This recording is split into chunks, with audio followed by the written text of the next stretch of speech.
Masih di soal virus, soalnya adalah perhatikan ciri-ciri berikut. 1. Memiliki dinding sel. 2. Inti sel mengandung DNA. 3. Inti sel mengandung RNA.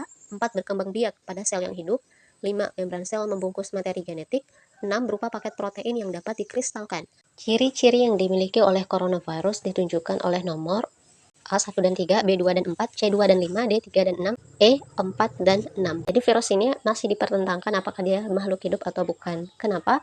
Karena virus ini ketika dia tidak menempel pada sel inangnya, dia hanya berupa partikel, ya benda mati seperti itu. Namun ketika dia mendapatkan inang, contohnya sel gitu ya, nah maka dia bisa berkembang biak, memperbanyak diri atau bereplikasi. Sebenarnya virus ini makhluk hidup atau bukan? Jadi sebenarnya virus ini bukan makhluk hidup ya, karena dia ini disebut sebagai aseluler, tidak memiliki sel ya.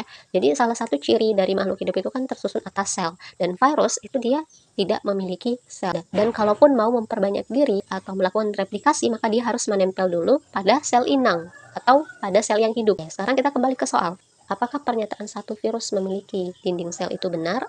Salah ya, karena virus adalah aseluler atau bukan sel. Kemudian yang kedua, inti sel mengandung DNA. Ya, sekali lagi virus bukan sel, jadi dia tidak memiliki inti sel. Berarti nomor 3 juga salah ya. Nomor 4, berkembang biak pada sel yang hidup. Ya, jadi nomor 4 ini betul bahwa virus ini meskipun dia berupa partikel ketika dia bebas gitu, tapi dia bisa melakukan perbanyakan diri atau berkembang biak pada sel yang hidup.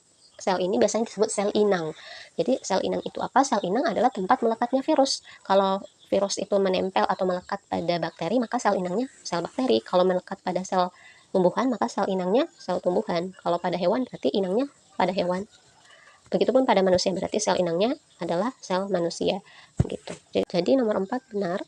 Nomor 5, membran sel membungkus materi genetik. Ya, salah juga ya, karena ya kalau tidak memiliki sel ya apalagi membran gitu ya.